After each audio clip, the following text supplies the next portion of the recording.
नमस्कार। आपका अखबार के YouTube चैनल पर आपका स्वागत है। मैं हूं प्रदीप सिंह। वो कहावत है कि पूत के पाँव पालने में वहीं से दिखाई देने लगते हैं, लेकिन इस कहावत में ये क्वालिफाई नहीं किया गया है कि ये पूत के पाँव या कपूत के पाँव। तो इसलिए मानकर चलना चाहिए कि दोनों के बारे में कि जो है पूत के पाँव पालने में, यानी जो होने वाला है या जो व्यक्ति जैसा बनने वाला है उसका संकेत पहले से ही मिलना शुरू हो जाता है। बहुत से लोगों के मामले में ऐसा होता है और आम आदमी पार्टी की पंजाब में जो सरकार बनी है उसके मामले में भी आप यही बात कह सकते हैं। 1 अप्रैल 2022 1 अप्रैल 2022 को पंजाब विधानसभा का विशेष सत्र बुलाया गया। उसमें मांग की गई कि केंद्र सरकार ने चंडीगढ़ जो यूनियन टेरिटरी है उसमें पंजाब सरकार के सेवा नियम लागू होने की बजाय केंद्रीय कर्मचारियों के लिए जो नियम हैं वो लागू होंगे चंडीगढ़ में। ये केंद्र सरकार ने आदेश पारित कर दिया था उसको बदलवाने के लिए, और 7वीं बार प्रस्ताव पास हुआ कि चंडीगढ़ पंजाब को दे दिया जाए। लेकिन ये बातें एडमिनिस्ट्रेटिव हैं, सामान्य हैं। कोई भी सरकार सत्ता में होती राज्य में तो शायद वो यही करती।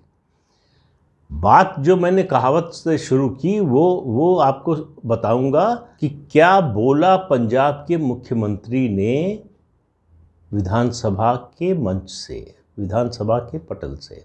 उन्होंने क्या कहा जो उन्हें कतई नहीं कहना चाहिए था, जो इस बात का संकेत देता है कि जो आशंका थी, जो डर था कि पंजाब में अगर आम आदमी पार्टी की सरकार बनी तो वो प्रदेश को अलगाववाद के रास्ते पर ले जाएगी, उसके बड़े स्पष्ट संकेत मिलने लगे। अभी तक जो था वो आप जो है एक तरह से आपकी ओपिनियन भी कही जा सकती थी, छोटे मोटे संकेत थे, लेकिन उसके अलावा भी कई ऐसे संकेत थे जो इसको पुष्ट करते थे। लेकिन विधानसभा में अगर मुख्यमंत्री खड़ा होके और भगवंत सिंह मान खड़े होके अगर ये कहते हैं तो उसके अर्थ दूसरे हैं। पहले थोड़ा सा पंजाब की बात को समझ लेते हैं। पंजाब का गठन जो है 1966 के पंजाब रीऑर्गेनाइजेशन एक्ट के तहत हुआ।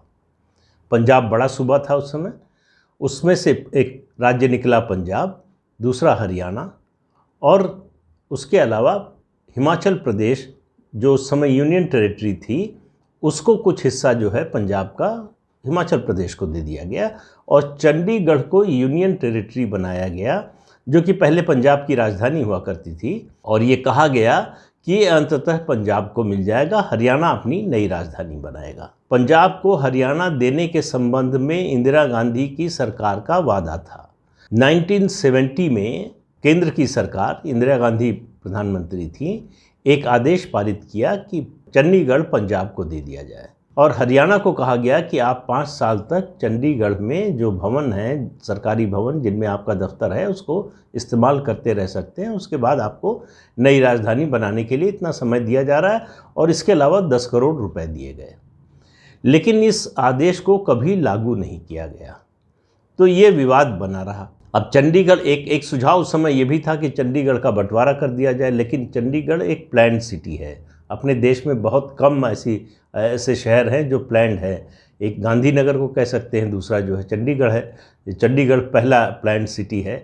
पुराने ज़माने की बात छोड़ दें, जयपुर की बात छोड़ दें, तो जो आज़ादी के बाद शहर बने हैं उनकी बात कर रहा हूँ। तो इसलिए उसका बंटवारा नहीं हो सकता था। तो ये कहा गया पंजाब को कि ये चंडीगढ़ आपको मिलेगा।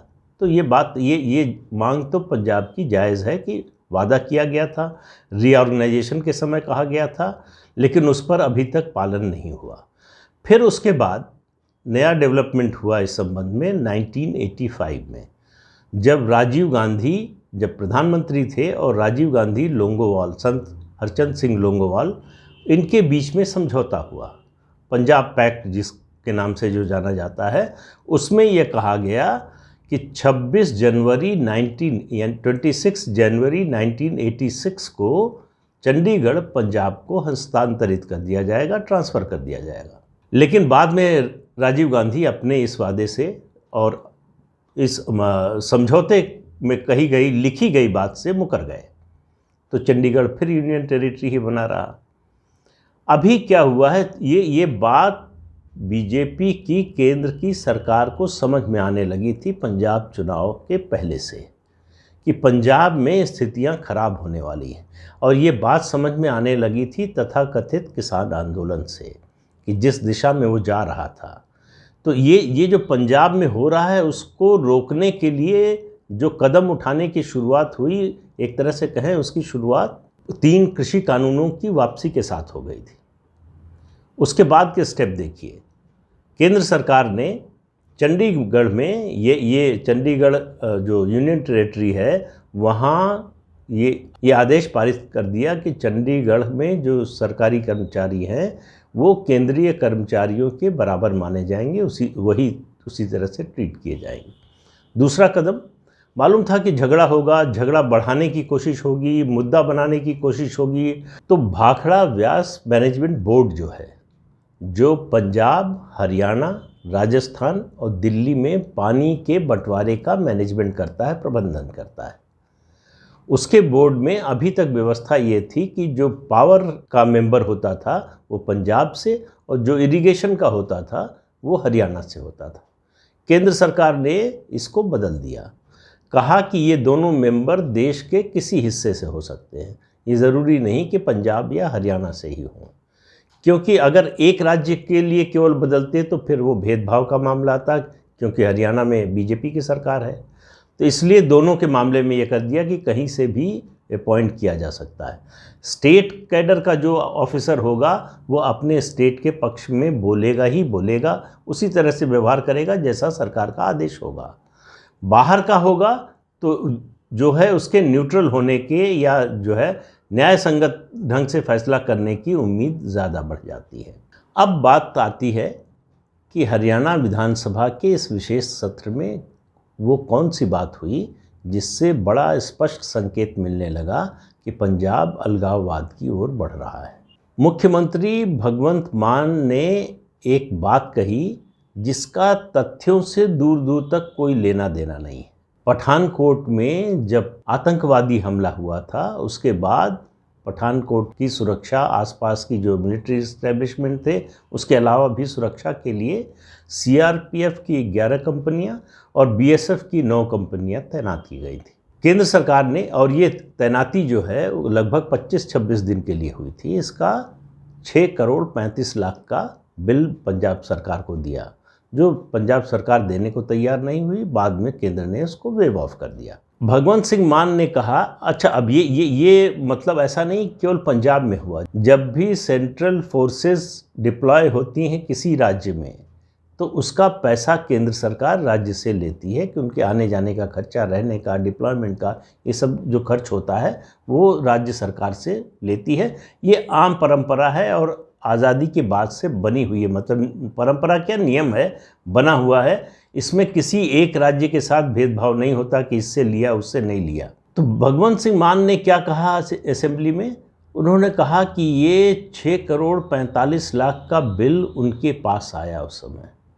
अब आप सुनिए ध्यान से, बिल आया और जब ये बिल आया तो वो लेकर गए राजनाथ सिंह के पास और उनसे कहा कि ये बिल आया है और ये तो ठीक बात नहीं है, लेकिन हम इसको पे करने के लिए तैयार हैं, इसका भुगतान करने के लिए तैयार हैं। हमारे एमपी लैड फंड से जो है आप इस पैसे को काट लें, लेकिन ये लिख कर दें कि पंजाब में सेना की तैनाती के लिए केंद्र सरकार ने पैसा लिया और केंद्र सरकार ये मानती है कि पंजाब भारत का हिस्सा नहीं है। अब ये कोई छोटा सा बच्चा भी इस तरह की बात नहीं कर सकता। भगवंत सिंह मान दूसरी टर्म के लोकसभा सदस्य थे और इस समय पंजाब के निर्वाचित मुख्यमंत्री हैं। अब आप इसमें क्या क्या है ये देखिए। पहली बात, भगवंत सिंह मान सिर्फ और सिर्फ लोकसभा सदस्य थे। इस तरह का कोई बिल उनके पास जाने का कोई प्रश्न ही नहीं उठता। ये बिल केंद्र सरकार जो भेजती है वो राज्य सरकार को भेजती है, किसी सांसद विधायक को नहीं जाता है। तो भगवंत मान उसमें कहाँ से आ गए, एक बात। दूसरी बात, जिस समय का ये किस्सा है उस समय राजनाथ सिंह केंद्रीय गृह मंत्री थे और ये आर्मी के डिप्लॉयमेंट की बात हो तो वो रक्षा मंत्रालय के तहत आती है। तो इसलिए राजनाथ सिंह के पास वो क्यों गए, वो रक्षा मंत्री के पास क्यों नहीं गए। तीसरी बात, ये आर्मी का डिप्लॉयमेंट नहीं था, सेंट्रल फोर्सेस का डिप्लॉयमेंट था। चौथी बात, एमपी लैड फंड किसी एमपी की सैलरी नहीं होती है कि उसमें से फलां चीज़ का काट लिया जाए। वो डेवलपमेंट के काम कराने के लिए होती है और उस काम की रिपोर्ट मिलती है, उसकी प्रोग्रेस मिलती है, उसका वेरिफिकेशन होता है, तब वो पैसा रिलीज़ होता है। तो भगवंत मान को ये कैसे गलतफहमी हो गई कि उनका एमपी लैड फंड जो है उस पर उनका निजी अधिकार है, वो किसी चीज़ का बिल पेमेंट चाहे सरकारी हो गैर सरकारी हो उसके लिए कर सकते हैं। इस सब का मतलब क्या है? इस सब के पीछे जो सोच है वो स्वीट टेररिस्ट की सोच है। दिल्ली के मुख्यमंत्री अरविंद केजरीवाल चुनाव से, मतदान से बल्कि कहें, 2 दिन पहले जब बयान आया कुमार विश्वास का, तो उसके जवाब में अरविंद केजरीवाल ने कहा कि हाँ, मेरे ऊपर जो है आतंकवादी होने का आरोप लग रहा है, लेकिन मैं आतंकवादी हूँ लेकिन स्वीट टेररिस्ट हूँ। अब आपने दुनिया में कहीं ये परिभाषा पढ़ी है स्वीट टेररिस्ट की? टेररिस्ट होता है, वो स्वीट और सार नहीं हो सकता है, वो कुछ और नहीं हो सकता, वो अच्छा और बुरा भी नहीं हो सकता है। अब आप इन दोनों चीज़ों को मिलाकर देखिए। भगवंत मान का असेंबली में ये कहना, अरविंद केजरीवाल का ये बयान, अरविंद केजरीवाल ने इतने आरोप लगने, इतना जो है एक तरह से मतदान से 2 दिन पहले ये सब हो रहा है, चुनावी नुकसान होने का डर, आशंका होने के बावजूद क्यों ऐसा हुआ कि खालिस्तानी तत्वों का या खालिस्तान की आलोचना नहीं की? एक भी बयान आपको अरविंद केजरीवाल का ऐसा नहीं मिलेगा कि उन्होंने खालिस्तान के खिलाफ दिया हो, खालिस्तानियों के खिलाफ दिया हो, सिख फॉर जस्टिस के खिलाफ दिया हो। एक भी बयान नहीं। इसलिए पंजाब धीरे धीरे बड़े संकट की ओर बढ़ रहा है। ये जो लोगों को आशंका थी कि आम आदमी पार्टी अगर सत्ता में आई तो अलगाववाद को बढ़ावा मिलेगा, उस समय जो आम आदमी पार्टी के समर्थक थे या जो कांग्रेस और अकाली दल के विरोधी थे, उन लोगों का कहना था कि ये बायस्ड ओपिनियन है, ये किसी एक पार्टी को ब्रैकेट करने की, उसको जो है कटघरे में खड़ा करने की कोशिश है, जिसका सच्चाई से कोई लेना देना नहीं। लेकिन उसके संकेत सरकार बनते ही मिलने लगे हैं। जिस तरह की बातें मुख्यमंत्री कर रहे हैं, जिस तरह की बात इससे पहले दिल्ली के मुख्यमंत्री कर रहे थे, वो तो अपने को अराजकतावादी भी बता चुके हैं। और अभी अभी उनका एक और ट्वीट आया है 2 दिन पहले कि देश के लिए जान भी दे सकता हूँ। लेकिन जो बात उन्होंने नहीं कही, अगला वाक्य होना चाहिए था, लेकिन खालिस्तान की आलोचना नहीं कर सकता हूँ। तो ये देश के लिए जान देने वाले जो देश को तोड़ना चाहते हैं, उनके खिलाफ बोलने की या तो हिम्मत नहीं है या तो उनका साथ है, इसलिए बोलने की ज़रूरत नहीं है उनको। तो दोनों स्थितियों में ये पूरे देश के लिए एक बुरी खबर है, और ये बुरी खबर आने वाले दिनों में और विकराल और इसका जो स्वरूप है और ज़्यादा खतरनाक होने वाला है। एक ऐसी सरकार बन गई है राज्य में जो खालिस्तानियों के खिलाफ बोलने में संकोच कर रही है, बल्कि बोलने से सीधे सीधे एक तरह से इनकार कर रही है।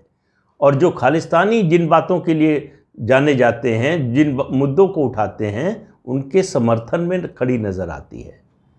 इसलिए चिंता की ज़्यादा बात इसलिए भी है कि पंजाब एक सीमावर्ती राज्य है, पाकिस्तान की सीमा लगती है। पाकिस्तान क्या क्या कर रहा है किसी से छिपा नहीं है। 80 के दशक में भी जो खालिस्तानी आतंकवाद का बोलबाला रहा, उसमें पाकिस्तान की सबसे बड़ी भूमिका थी।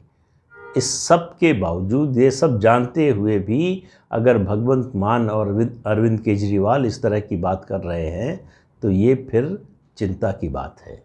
तो अरविंद केजरीवाल ने तो अभी द कश्मीर फाइल्स के बारे में जो बयान दिया कि ये झूठी फिल्म है, तो उनको कश्मीर के हिंदुओं से कोई सहानुभूति नहीं है। वो ये मानने को भी तैयार नहीं है कि कश्मीर में हिंदुओं के साथ कुछ हुआ। मैं ये पिछले वीडियो में बोल चुका हूँ, ये दोहरा रहा हूँ, लेकिन इसको जोड़ रहा हूँ पंजाब से। 80 के दशक में पंजाब में जो हिंदुओं के साथ हुआ, अरविंद केजरीवाल उससे भी सहमत नहीं है, अभी बोला नहीं है। लेकिन खालिस्तानी तत्वों के साथ खड़े नज़र आने का मतलब, खालिस्तानी तत्वों का विरोध न करने का मतलब एक ही है कि वो ऐसी किसी बात में यकीन नहीं करते। तो ये मान कर चलिए कि पंजाब में आने वाले दिनों में कई तरह की मुश्किलें सामने आने वाली हैं। और उसके केंद्र में दुख की बात यह है कि अभी तक जो भी खालिस्तानी आतंकवाद का माहौल रहा, चाहे 80 के दशक में जब सबसे बुरी स्थिति थी, तब भी ऐसा नहीं था कि राज्य सरकार उनके पक्ष में हो। इसलिए ये और ज़्यादा खतरनाक हो जाता है। तो कुल मिलाकर स्थिति ये है कि पंजाब फिर से एक बार अशांति, अलगाववाद के रास्ते पर बढ़ रहा है। कितनी तेज़ी से बढ़ेगा, कितने दिन में क्या स्थिति बनेगी, अभी कहना मुश्किल है, लेकिन इसका पूरा अंदाज़ा आपको अगले 4 से 6 महीने में लग जाएगा। तो आज के अंक में इतना ही। अगले अंक में फिर मिलेंगे किसी नए मुद्दे के साथ। तब तक के लिए इजाज़त दीजिए। आपसे अनुरोध है कि ये चैनल देखिए, शेयर कीजिए, लाइक कीजिए और सब्सक्राइब ज़रूर कीजिए। नमस्कार।